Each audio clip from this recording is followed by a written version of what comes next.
Olá, eu sou a doutora Ana Carolina, médica pediatra do Criança Sem Crise, e hoje eu vim conversar com vocês sobre um tema que tem gerado muita polêmica nas redes sociais, que é a famosa, temida, amada higiene nasal. E aí, doutora, pode, não pode fazer? Causa ou não causa otite? Então, esse tem sido um tema que tem gerado muitas controvérsias recentemente nas redes sociais. Eu já espero que receba alguns comentários, talvez não muito amigáveis aqui no nosso chat, mas a ideia é justamente a gente poder trazer informação, trazer o que nós temos de evidências científicas mais recentes, e sim, estamos sempre abertos aí também para o debate, para poder esclarecer dúvidas e poder entender, compreender um pouquinho do lado de quem é contra. Já adianto que a nossa posição é de que sim, devemos fazer a higiene nasal desde o momento que a criança nasce, praticamente, desde recém-nascido. Eu, a doutora Marina, a doutora Rony, a gente aconselha a fazer, inclusive ensina a ser feita de forma adequada no nosso consultório. Por quê? Então, quais são os prós e os contras, né? O que tem sido discutido? A higiene nasal nada mais é do que a gente lavar o nariz das crianças com um soro fisiológico, né? Uma solução salina isotônica, para poder ajudar a desobstruir, tirar a secreção, tirar a catarro. E o que tem sido falado contra ela? Muitos médicos, principalmente os colegas otorrinolaringologistas, não são todos, mas alguns colegas, criticam por dizer que ela pode causar, então, a otite. E eu já vi também alguns comentários de que ela poderia levar essa água, o catarro, para o pulmão, facilitando aí quadros de pneumonia. Mas e aí, o que nós temos de evidência? Bom, então vamos tentar esclarecer. Sim, é verdade, nós temos uma comunicação entre o nosso nariz e o nosso ouvido, e é por isso que alguns quadros de resfriado evoluem mesmo com uma das possíveis complicações, que é a otite. E tem um vídeo que colocaram nas redes sociais recentemente, inclusive foi feito com uma câmera para um otorrino, mostrando ali a água subindo por essa tuba no momento da lavagem. Isso é verdade, pode vir mesmo a acontecer. Então, o que é importante é a gente seguir a técnica correta da lavagem, pois se feita da forma adequada, as chances de levar a uma infecção é muito pequena. É importante também, de preferência, a gente usar soluções salinas dessas daqui, das pequenininhas, que elas são estéreis, né? Então, é uma quantidade pequena, não vai dar tempo de contaminar. Mas, muitas vezes, a gente acaba usando o sorão grandão, ainda mais quando a criança está resfriada, o consumo é muito grande. E se tiver sido bem cuidado, mantido no local adequado, a chance de ter um bichinho ali que vai causar uma infecção também é muito pequena. O que acontece muitas vezes é que o próprio resfriado, né, o próprio quadro viral, que gerou essa demanda, que criou a necessidade, em primeiro lugar, de se lavar o nariz, pode complicar de toda forma com o quadro de otite. E aí a gente vê mesmo a criança evoluindo com otite, mas não é porque, na maioria das vezes, porque a mãe lavou de uma forma inadequada ou porque aquele líquido estava contaminado.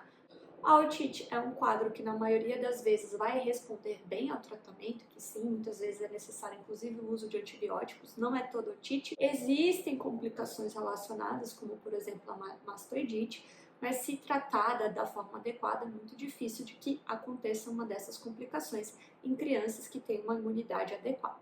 Qual que seria o problema de nós não lavarmos o nariz?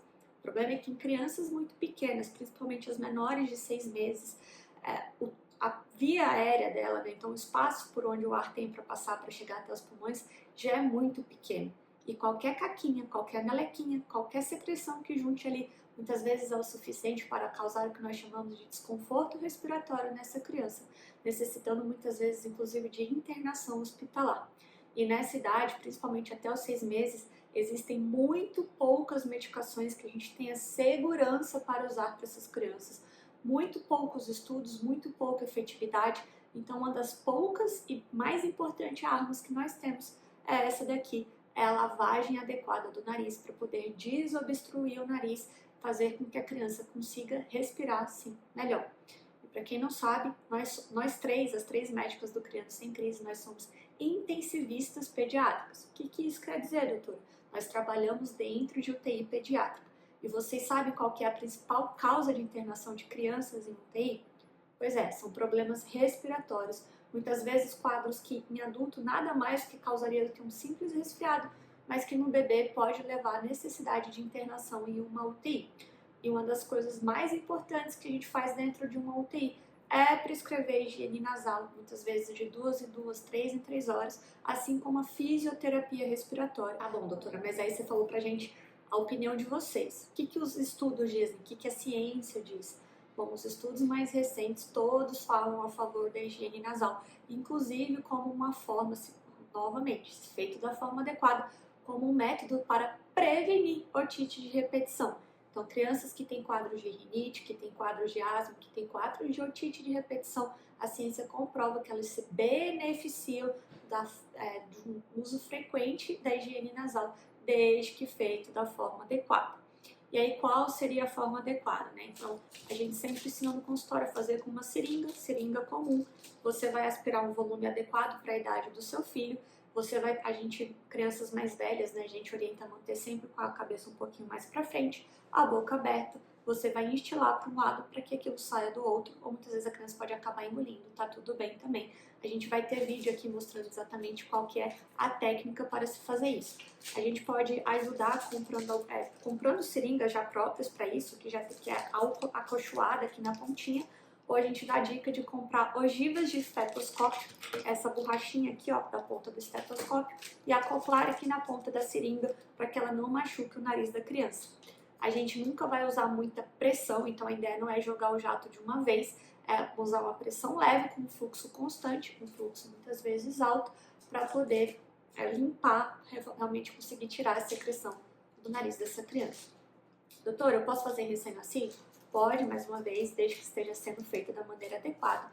Para quem tem um pouco mais de dificuldade, nós temos os jatos contínuos, né? Então os soros fisiológicos que vendem prontos na farmácia já preparados para atomização é uma saída também, é um pouco mais caro, dependendo do quadro, você vai precisar de uma quantidade muito grande, então a gente sempre ensina a fazer com o uso da seringa também. Ele não existe um volume máximo que possa ser feito para as crianças. Nos bebês a gente tem a dica aí de usar 1 ml por mês, então um recém-nascido você vai usar 1 ml em cada narina, 2 meses 2 ml em cada narina, 5 meses 5 ml em cada narina e assim por diante.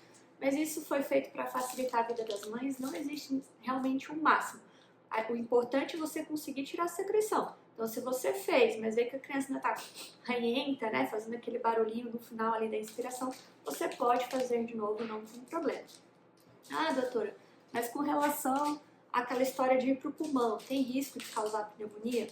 Gente, se a criança tem os mecanismos protetores de tosse e de funcionamento de uma válvula protetora aqui da traqueia, ela não vai broncoaspirar essa água, esse líquido que a gente está fazendo, que é um líquido estéril, e a ideia é que a gente jogue para que saia do outro lado, ou que se não sair, que ela vá engolir, e isso vai para o estômago, e ela pode vir até a vomitar esse líquido depois, ou sair pelo cocô, tá tudo bem, o importante é manter as vias aéreas limpas. Agora, não é comum que essa água vá para o pulmão, a criança tem mecanismos protetores, se uma gotinha for para o lado errado, ela vai acabar tossindo. A exceção são crianças que tenham esse mecanismo comprometido, então crianças que já têm um quadro crônico aí de microaspiração, muitas crianças com quadro de paralisia cerebral ou outros transtornos do desenvolvimento que possam vir a broncoaspirar. Aí nesses casos a gente não vai recomendar de rotina, tem que ser discutido com o médico pediatra, muitas vezes essas crianças já acompanham com pneumologistas e aí vão ser casos específicos que precisam ser conversados de maneira específica.